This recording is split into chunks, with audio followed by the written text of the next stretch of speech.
Bueno, esta es la parte 2 explicando la unidad 8.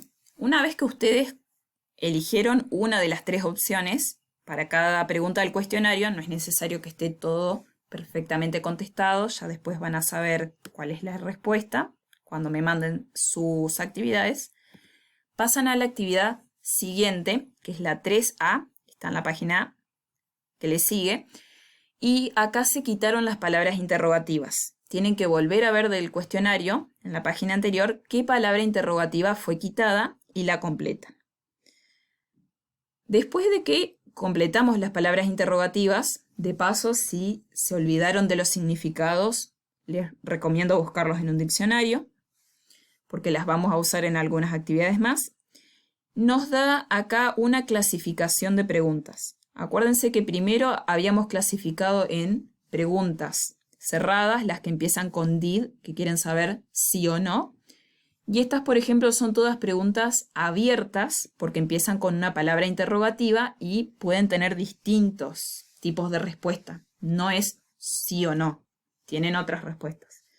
Dentro de las preguntas abiertas, también tienen las que se enfocan en el sujeto, en quién hizo la acción, subject questions, y en las que se enfocan en a quién afectaron o cuál fue el resultado. Se enfocan en el objeto. Acuérdense que siempre la oración tiene sujeto, verbo, y el objeto es el que viene después del verbo, el que está afectado por la acción.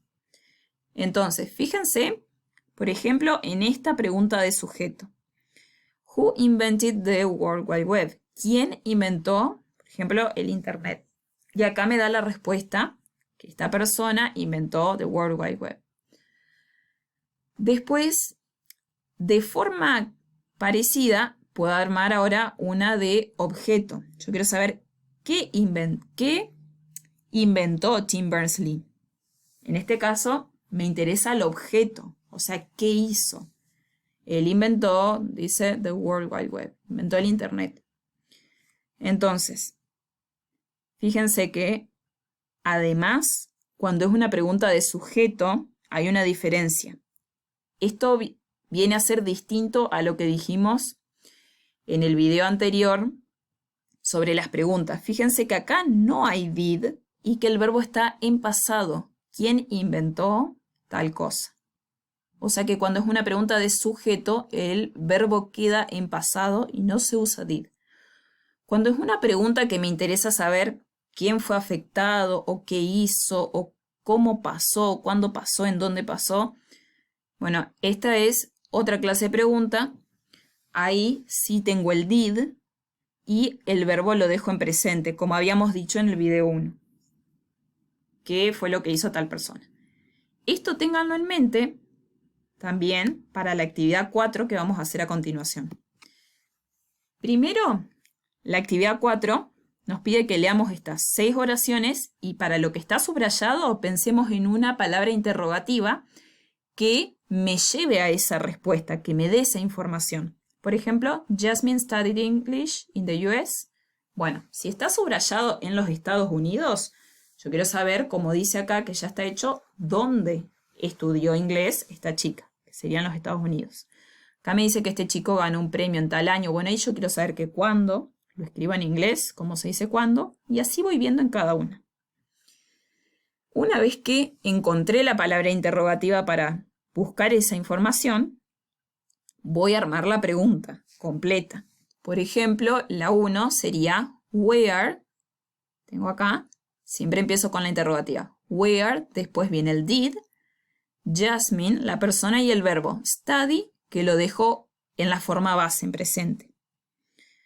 Podría poner where did Jasmine study, dónde estudió, o también hubiera podido poner dónde estudió inglés. También lo hubiera podido agregar eso a la pregunta.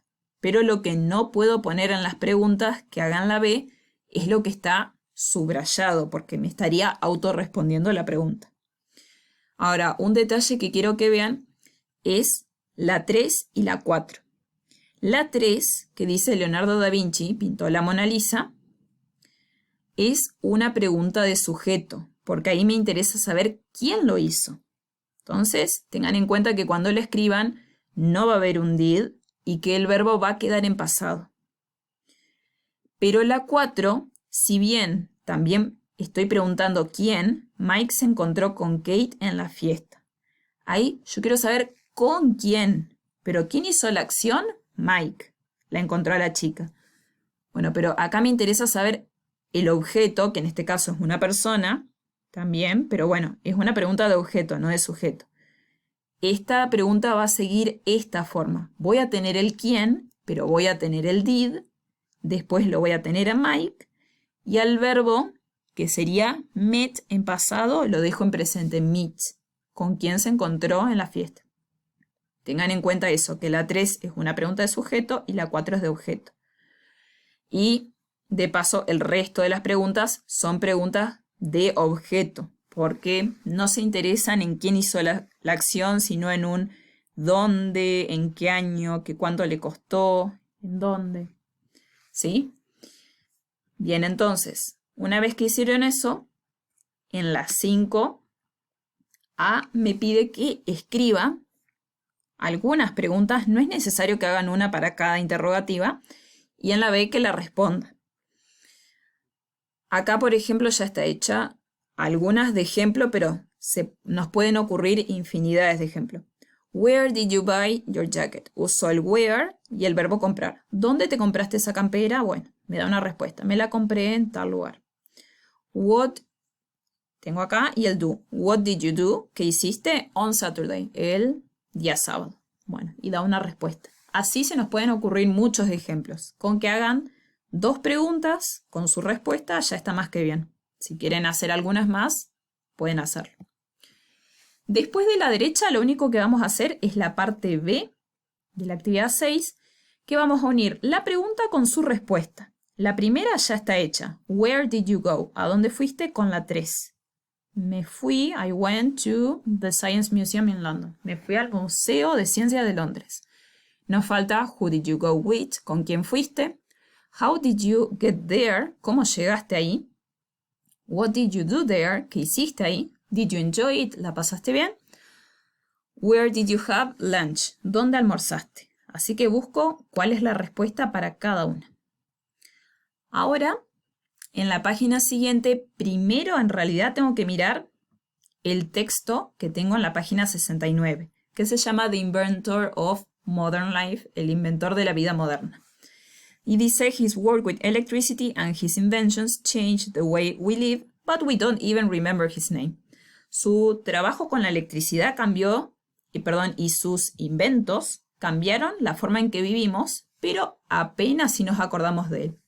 Entonces, vamos a leer este texto. Fíjense que está bien dividido en 6 párrafos. Cada párrafo habla de un tema distinto. Tengan en cuenta eso. Leemos este texto de la página 69, que con eso vamos a hacer las preguntas de la 68. Primero la 1, que en realidad se las spoileé, nos pedía que como que imaginemos de qué va a tratar el texto. Ya un poco al leerlo sabemos la respuesta. Así que vamos directamente a hacer la 2, que es una actividad de scanning, como hicimos al principio de la unidad. Tenemos que buscar datos bien precisos. He was born in, nació en, ¿qué año? He worked as, trabajó como qué profesión tuvo el inventor del texto. He went to America in, fue a Norteamérica en qué año. He died in, ¿en qué año murió? Una vez que buscaron esos datos, ahora podemos hacer la 3, que pueden volver a leer. Recuerdan que eran 6 párrafos. Hay un párrafo para cada título, porque hablan de temas bien distintos. A brilliant boy, un chico, un niño brillante, inteligente, ya está unido. El 1 ya está para el B. Ahora fíjense cuál es el mejor título para el párrafo 2, 3, 4, 5 y 6, porque cada uno habla de un tema bien distinto, así que lean con cuidado. La actividad 4 es una opción múltiple, que también es para el texto, así que en ese caso, si hay algo que se olvidaron, vuelvan a leer y elijan de las 3 opciones cuál es la correcta. ¿Cuál fue su primer trabajo? En esta feria de este año, ¿trabajó para quién? ¿Qué es lo que inventó? Nos da 3 opciones.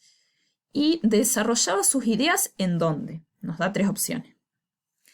Después, por último, nos queda la actividad 5, que sería la más creativa. Nos da 5 adjetivos también. Strange, forgotten, extraordinary, great y modern. Sería extraño, raro, olvidado, extraordinario, genial y moderno. Nos pide que los busquemos en el texto y que además inventemos una oración con cada adjetivo. Por ejemplo, en el texto tal vez aparece Tesla is a forgotten inventor. Es un inventor olvidado. Tesla had an extraordinary memory. Tenía una memoria extraordinaria. Fíjense un detalle de los adjetivos, por si se lo han olvidado. Los adjetivos siempre son singulares. Esa es la regla 1. Y la regla 2, pero también igual de importante, es que el adjetivo se usa antes del sustantivo. Siempre va antes. Nosotros decimos inventor olvidado, acá dice olvidado inventor. Nosotros diríamos memoria extraordinaria, acá dice extraordinaria memoria. Bueno, y acá me da algunos ejemplos que hubiéramos podido hacer con estos adjetivos. Me dice que Michael es un nadador extraordinario. Fíjense, también está antes. Dice ganó 8 medallas de oro en tal año, en los Olímpicos. Bien, así podemos inventar cualquier tipo de oración, pero acuérdense que siempre va antes de el sustantivo.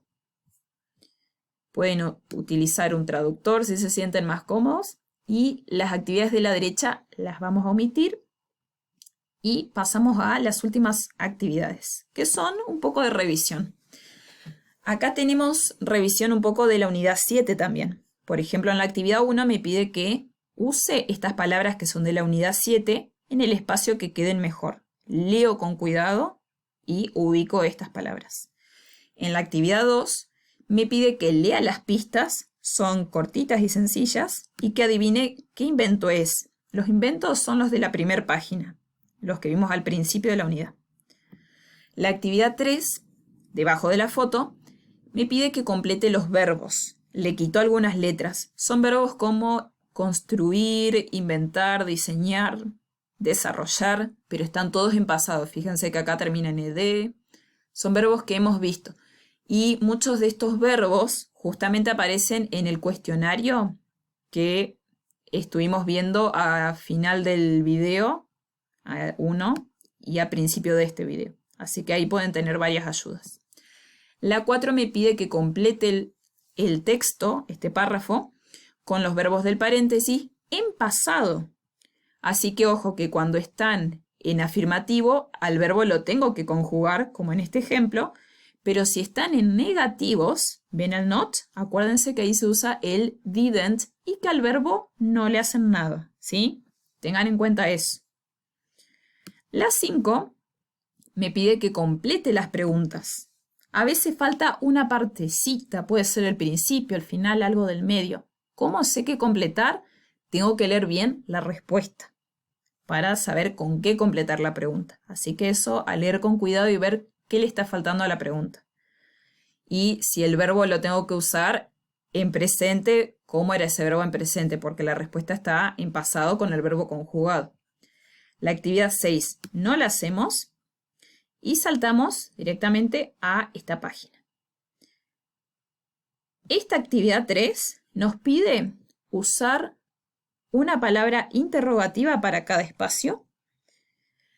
La página anterior a esta sería una que ustedes tenían en la unidad 7, que tiene también unas actividades, pero por ahora les explico esta. Acá faltan las palabras interrogativas que tienen acá arriba. Ya si está usada con la tilde no se usa más. Acá hay 2 para usar. Usan la que es más indicada. Después acá se completa el verbo en pasado. Acá tienen que elegir which o what. El which se usa cuando hay varias opciones y el what se usa cuando tengo una sola opción. Después les daré una mejor explicación. Acá tienen que formar una palabra con las letras que está entre paréntesis, un sustantivo en muchos casos. también puede ser un verbo. Y acá tienen que poner cuál es el invento para cada oración, similar a la página anterior.